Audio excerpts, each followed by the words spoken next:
My name's Robert Meeking. I'm Crop Sciences Director here at Sirius Minerals. Welcome to this short overview of the crop fertilizer world, in which we'll address the role of fertilizers in securing food production, the key nutrients, their biological action, the sources and the market structure. We shall also take the opportunity to provide a briefing on Poly4 and its fit into the crop fertilizer space. The food we eat comes directly or indirectly to us from crops. Crops in turn require food or nutrients to grow. There are 17 essential elements plants require for healthy growth. Plants take carbon dioxide from the air we breathe and water from the soil. That covers off carbon, hydrogen and oxygen. Crops, however, also need large quantities of macronutrients, namely nitrogen, phosphorus, potassium, magnesium, sulfur and calcium, but also smaller quantities of what we call micronutrients, such as boron, zinc, iron, copper, manganese, etc. Where a soil has these nutrients in plentiful supply, a crop's roots can absorb them. Where a soil is poor or lacking, then these nutrients must be delivered directly. The external nutrient sources which a farmer may apply to help maintain or improve soil nutrient status are called fertilizers.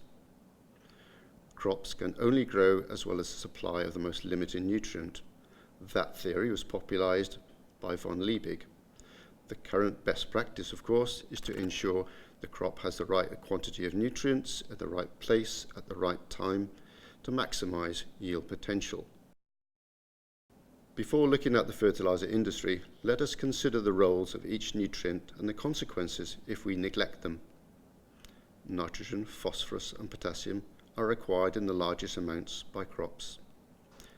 Nitrogen is an essential component of proteins, and so crop shortage reduces the protein content of crops, notably important in bread-making wheat, for example.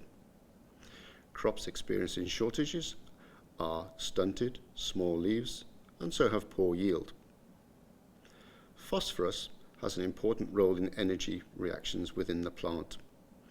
Mature leaves may fall early, seed development may be retarded, and these are a sign of shortages. A crop hampered in its ability to drive internal chemistry will suffer poor growth and low yield. Potassium is a key element important in the maintenance of water relations in plant tissues, with all the implications for gaseous exchange, fruit and vegetable shelf life, lodging of cereals, cold tolerance and disease resistance, for example. Crops with compromised potassium nutrition therefore suffer quality, pest and disease problems. Like nitrogen, sulfur is a key to protein production. The same issues result when shortages occurs. Sulfur has importance in lipid chemistry, and so oil quality suffers too when sulfur is in short supply. The reduction in sulfurous factory chimney emissions has greatly elevated the demand and attention farmers pay to crop sulfur needs. Plants capture sunlight energy and create sugars in a process known as photosynthesis. The key molecule is chlorophyll, the leaf's green pigment, which is responsible for capturing sunlight energy. Magnesium is the key element in the structure of the chlorophyll molecule. Shortage of magnesium therefore results in color changes in the leaf and reduced ability to gain energy, and therefore growth fails when magnesium is in short supply. Calcium plays a role in the structure and integrity of cell walls. Necrosis, or cell death, results from the collapse of cell walls where calcium is short. Fruit, vegetables and nuts may have poor shelf life and quality issues when calcium is limited. Most internal chemical processes require an organic catalyst or enzyme to help hasten chemical reactions. Many of the micronutrients seen here are metabolically functioning as cofactors within enzymes. Without the appropriate cofactor, an enzyme simply will not function. Deficiency symptoms of crops differ between species and micronutrients. Some classic indications are shown here. For example, the sharp yellow lesions of citrus is likely to be zinc deficiency. A large reduction in brassica leaf blade or whip-like symptoms of the morphology of the leaf is commonly a molybdenum problem. Boron shortage, for example, in brassicas will result in hollow hearts, and in other crops, pollination and fruit set may fail. All crops use nutrients. As we have seen, quality and yield can be affected by their deficiency. There are two principal crop groups. One, broadacre crops such as cereals, which are generally machine harvested and grown on an expansive scale. This category represents 1.2 billion hectares globally. Group 2, high-value intensive crops such as vegetables, generally representing a smaller area, and at the moment, current estimates are 216 million hectares globally. Broadacre crops have a mean unit gross value of around about $1,000 per hectare, whereas high-value crops have a unit value of around about $5,000 per hectare. In terms of total value, however, between the two sectors, we can see very similar monetary value. Crop chloride sensitivity is another factor which splits the industry. In general, high-value crops are sensitive to chloride, and broadacre crops tolerant, although crops vary, and there are representatives of all sensitivities in both crop groups. This leads to differing value of chloride-containing fertilizers to the different sectors. Regarding fertilizer sources which deliver crop nutrients, there is a large range available for each nutrient. To confuse matters, in some cases, a single fertilizer may contain more than one useful nutrient. There are conventional expressions for each nutrient when spoken of in fertilizer terms. There are, for example, 172 million tons of nitrogen-containing fertilizers on the market. Each product may have a different N content. For example, urea has 46% N, ammonium sulfate 21% N. To deliver 100 kilograms of nitrogen, we need more weight of ammonium sulfate, but the latter has additional value from its sulfur content, which will contribute to and be accounted for in the crop fertilizer plan. Potash or potassium-containing fertilizers amount to 84 million tons per annum, the most common being muriate of potash with a content of 60% K2O. There are approximately 93 million tons per annum of calcium-containing fertilizers, but SSP, TSP and CAN only represent 52% of the market, and others, possibly lime and dolomite, will contribute the remaining 48%. Mineral fertilizers such as kieserite or SOPM are magnesium fertilizers, but the majority, about 85%, is contributed by dolomite and other materials. There are approximately 82 million tons of sulfurous fertilizers on the market. Most are multi-nutrient products like sulfate of potash, ammonium sulfate or SSP. Clearly, the farmer needs to understand the fertilizer products available and the value to his particular cropping situation. Several fertilizer types are available. Farmers can buy a single product and use it alone. These raw, basic products are called straights, for example, rock phosphate or a mineral such as kieserite or polyhalite. Alternatively, a farmer can seek to buy one product with all the nutrients he needs in the right ratios to suit his crop. The industry makes these products using different methods, but the raw material is straights, and they generate what we call NPKs. A simple mixture of different straights is a dry blend. In this product, you can commonly see that it's made up of mixture, since each component is often a different color. If those same dry blend ingredients were crushed down to a powder, mixed and then agglomerated, using high pressure rollers for example, the product's called a compacted compound NPK. If they were bound together using hot water and steam and then re-granulated, the product is termed a steam granulated NPK compound. The most complicated production method involves making those straights in situ in a reaction chamber in a chemical process. That final product is then called a chemical compound NPK. Fertilizer companies may make straights like urea from ammonia and carbon dioxide. They may simply prepare a natural mineral such as rock phosphate or polyhalite. They may also acidify rock phosphate to make SSP or DAP. These are primary production products, and these are straights. Secondary process may then make compound NPKs or blends. Significantly, these mixed NPK fertilizers, such as blends, make up more than 60% of the fertilizer product market. Distributors can draw from processors and deliver to retailers, to blenders, or direct to farm. The options are great, but importantly, the farmer has the ability to choose what best suits his need.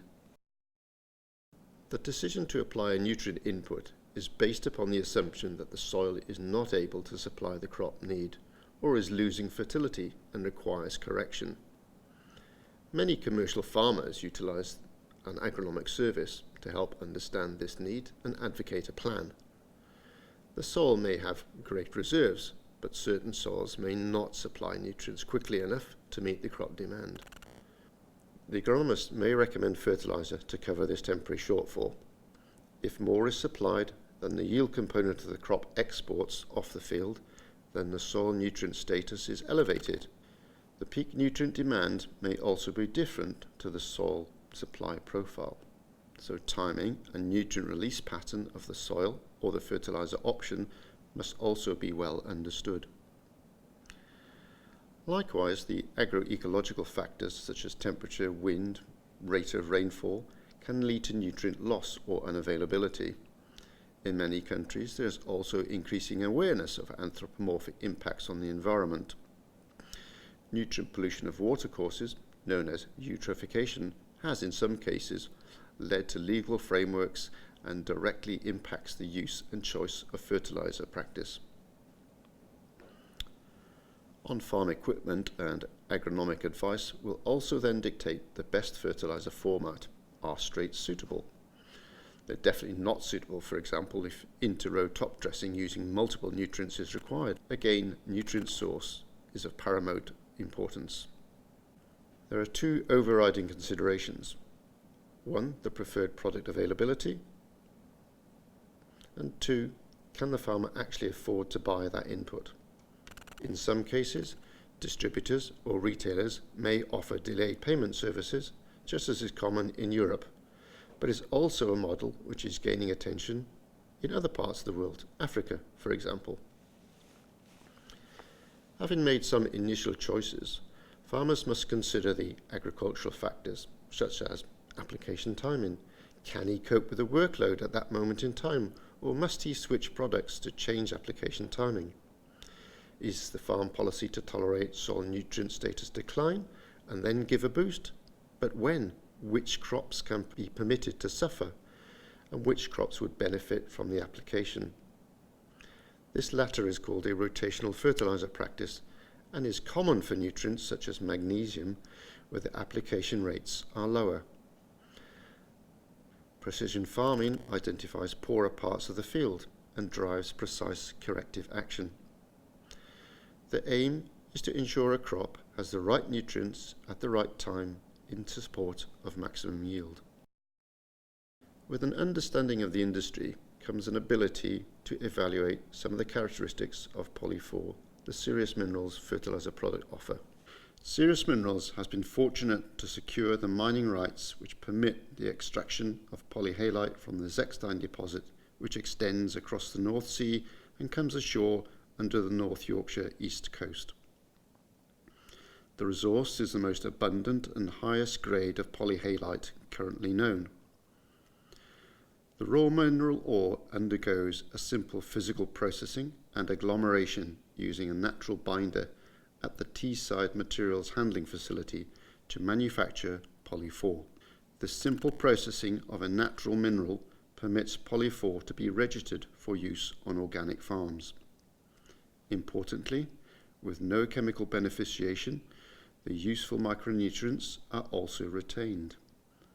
The guaranteed macronutrient contents are declared as 14% K2O, 6% MgO, 19% sulfur, and 17% CaO. In consideration of NPK manufacture, A compatibility check is the precursor to any fertilizer mixing, whether it's a simple dry blend operation or a more complex compound manufacturing process. The compatibility triangle on the right-hand side is an industry standard reference. Looking across the MOP row highlights some frequent issues, and equally, looking down the CAN column indicates some incompatibilities too. The left-hand column of the compatibility triangle shows that Poly4 has good compatibility profile and thus can be used as an input for the production of NPK products. We also know this is an option whether the production route is a dry blend, a compacted product, a steam granulated or chemical granulation route. Testing has shown that incorporating Poly4 supports quality improvement with positive changes to crush strength, impact resistance, abrasion resistance, and reduction in caking propensity. All of these are important for handling, storage, and use on farm. Besides noting the simple nutrient value of the product, it's worth highlighting some other significant qualities of Poly4. Being a natural mineral, the nutrient release rate is extended. This quality ensures nutrient availability throughout the crop life, but it also imparts resilience to loss in high leaching environments. Ensuring unfettered nutrient availability throughout a crop's life is a major factor for increasing nutrient capture. The impact spreads to all nutrients in the root zone, as a larger, more expansive root system captures more of everything. The environment also benefits from reduced losses of water-soluble nutrients. Improved micro and macronutrient nutrition reduces the threat of disease, since a stronger plant is able to defend itself. The mineral resource used to make Poly4 has a low chloride content, making Poly4 suitable for use in all crops, including chloride-sensitive species. Practical application requires a fertilizer granule suitable for current machinery, a robust product tolerant of transport, handling, and on-farm high-impact spreading devices. Finally, due to its excellent compatibility profile, we ensure utilization in all sectors of the industry, so NPK blenders and compound manufacturers can use Poly4 as a source of potassium, magnesium sulfur, and calcium. Due to the natural nature of the product and the manufacturing method, Poly4 has also been successfully registered for use in organic farms, thus ensuring its potential use in all farming systems. Sirius Minerals undertakes a robust research program with renowned academic organisations and then follows up on farm to hear farmer conclusions. We shall now listen to Dr. Mello, who works with outdoor crops in Brazil, and her evaluation of quality benefits. We shall listen to Mark Ripey, an on-farm agronomist growing potatoes for the frying industry, with his needs for low chloride product and his considerations for the environment. And also we shall hear from Christopher Coates, an international consultant agronomist, evaluating some of the on-farm practicalities of Poly4.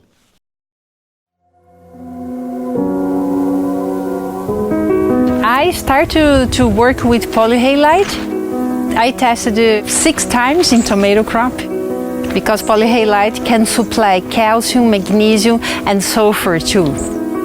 The quality of the fruits were much better with polyhalite.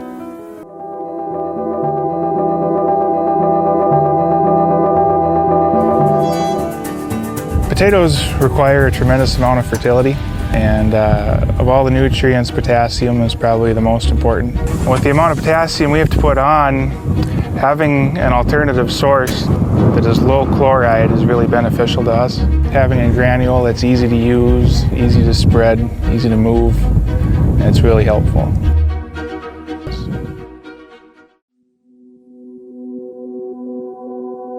We can then just basically put that one product into the spreader, so we can actually do 4 jobs in one go. The best agronomic practice supports crop demand. Poly4 has a significant role to play since it delivers 4 of the 6 macronutrients plus micronutrients required by crops. On-farm policy and fertilizer buying decisions are complex. A good understanding of all aspects of the product is necessary to ensure the best conclusion. With over 60% of the market using NPK products, Poly4's compatibility profile ensures suitability as an input to this market sector. Poly4 is a multi-nutrient, low-chloride, organic registered fertilizer that supplies the nutrients that crops need in an efficient, effective, flexible and sustainable product that allows farmers to increase crop yield and quality.